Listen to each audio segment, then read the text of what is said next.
नमो नमः मित्रों।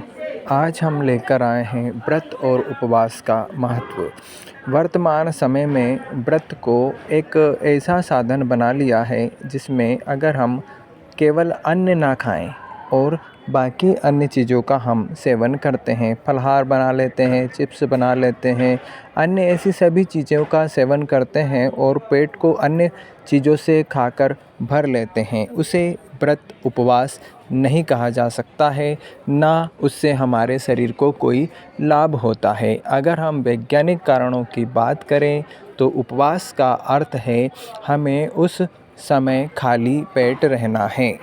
भूखे रहने से ही हमारे शरीर के सेल्स रिकवर होने लगते हैं और हाई बीपी, लो बीपी, शुगर जैसी अनेक असाध्य रोगों से भी हमें इसमें छुटकारा मिलता है, लाभ होता है। उपवास से शरीर के अंगों को और शरीर को भी विश्राम मिलता है और हमारी ऊर्जा बनी रहती है, कार्य करने की क्षमता हमारी बढ़ती है। वर्तमान समय में तो कई लोग ऐसे हैं जो इसके बारे में डॉक्टरों से सलाह लेते हैं। जब डॉक्टर बताता है कि आपको 8 और 16 घंटे की फास्टिंग करना है तो हम यही डॉक्टर की सलाह पर खर्च करने के पश्चात उसकी इस सलाह को मानते हैं, जो कि हम पहले से ही जानते हैं कि उपवास हमारी प्राचीन परंपरा का एक हिस्सा है। उपवास के अनेकों महत्व हैं, धार्मिक और वैज्ञानिक दोनों, जिसके लिए हमारी माता बहनें व पुरुष भी बहुत सारे उपवास करते थे।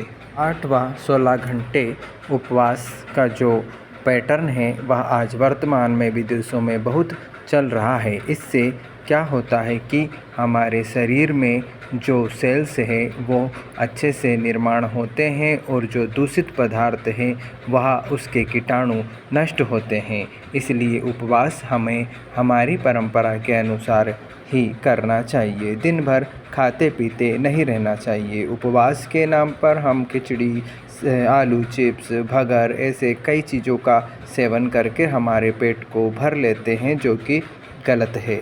उपवास में हमें केवल फलाहार यानी केवल फल का आहार लेने का कहा गया है, या हम तरल पदार्थ ले सकते हैं, वो भी थोड़ी मात्रा में, क्योंकि हमें उस दिन उपवास करने से हमारे पेट को रिक्त रखना है, खाली रखना है, ताकि वह हमारे शरीर में, अंगों में और हमारे शरीर की ऊर्जा में विकास वृद्धि कर सके। इसलिए हमें उपवास हमारी परंपरा और रीति के अनुसार ही करना चाहिए। दिन भर खाते नहीं रहना चाहिए।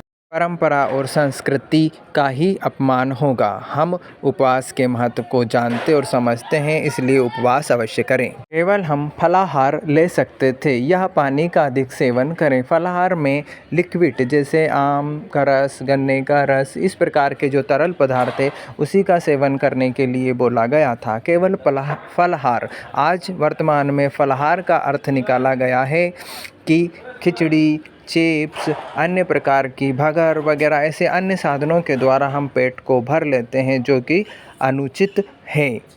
और अगर हम वैज्ञानिक महत्व देखें तो उपवास करने से इतनी शक्ति प्राप्त होती है कि हमारे शरीर से कैंसर के कीटाणु तक को यह नष्ट करने की क्षमता रखता है। इसलिए उपवास को हम उपवास जैसे ही करें।